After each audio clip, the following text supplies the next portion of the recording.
અમરેલીમાં ભાજપના નેતા ડોક્ટર ભરત કાનાબારે કર્યું છે ટ્વીટ। મારા એક સંબંધી મને મળવા આવ્યા અને મારી દુકાન વેચવાની છે અને મારે રાજકોટ શિફ્ટ થવું છે। ત્યારે મેં તેમને અમરેલી છોડવાનું કારણ પૂછ્યું। તેનું કારણ જાણી મને ખૂબ આશ્ચર્ય થયું હતું કે મારા દીકરાનો સંબંધ થઈ નથી રહ્યો અને અમરેલીનું નામ પડે એટલે છોકરીવાળા સીધી ના પાડી દે છે। ઘડીક ભર તો મને થયું કે અમરેલી અફઘાનિસ્તાનમાં આવ્યું છે કે શું। બીજા મિત્રોને પૂછ્યું તો જાણવા મળ્યું હતું કે માત્ર અમારી જ્ઞાતિમાં જ નહીં પણ અમરેલીમાં રહેતા હોવાના કારણે ઘણી બધી જ્ઞાતિમાં અમરેલીમાં દીકરીઓ વાળા સંબંધ કરવા તૈયાર નથી।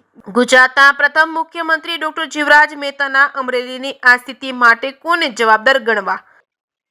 એટલે આ એક સામાજિક સમસ્યા છે અને અમુક કાસ્ટ માટે આ એક મોટો ઇસ્યુ છે।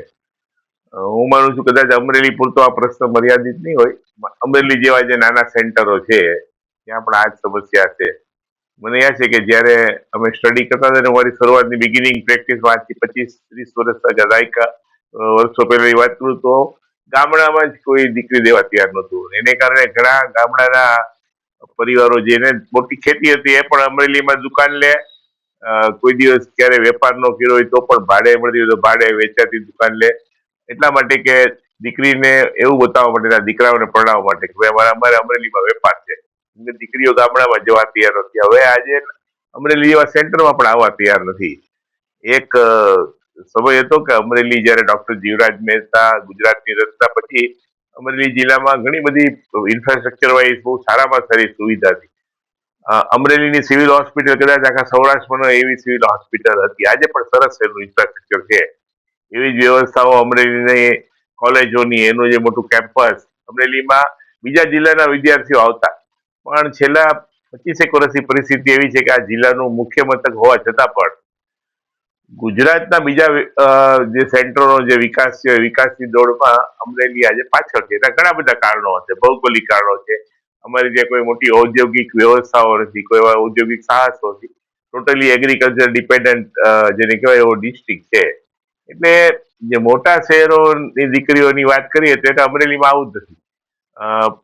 ગામડાની પરિસ્થિતિ આના કરતા પણ વધારે ખરાબ છે કે મોટા શહેરમાં સુરત કે અમદાવાદમાં રહેતા હોય અને 2 BHK ફ્લેટમાં જે મોટી થયેલી દીકરી એના 20 ફ્લેટ જેવડો મોટો અહીંયા કોઈ ગામડામાં ઢેલા વાળું મકાન હોય એવો પરિવાર હોય, પણ એની વાત આવે ને ગામડાની તો વાત જ જવા દે। અમરેલી જેવા સેન્ટરો પણ આજે મુશ્કેલી છે। કેટલાય પરિવારો, વણિક પરિવારો જેને હું ઓળખું છું, એમને મુંબઈ જવું પડે છે રહેવા માટે, આને માટે, એના દીકરાઓને પ્રણાવવા માટે, ત્યાં ફ્લેટ લઈને રહેવું પડે છે। એટલે આ એક સામાજિક સોશિયલ ઇસ્યુ છે અને એને કારણે ઘણા બધા લોકો અમરેલીમાંથી માઇગ્રેટ થઈ રહ્યા છે। એ મારે એ પણ કેવું છે, જો બધા જિલ્લા મથકોની કોઈ વસ્તી ગણતરીના આંકડાઓ મારી પાસે નથી, પણ જે ગુજરાતના બીજા જિલ્લા મથકોની જે વસ્તી વધી હશે એમાં કદાચ અમરેલી સૌથી પાછળ હશે। અહીંયા ઓલમોસ્ટ સ્ટેટિક જેને કહેવાય એવું પોપ્યુલેશન છે, ઘણું બધું માઇગ્રેશન છે, નવા લોકો અહીંયા આવતા નથી। વિષમ પરિસ્થિતિ છે।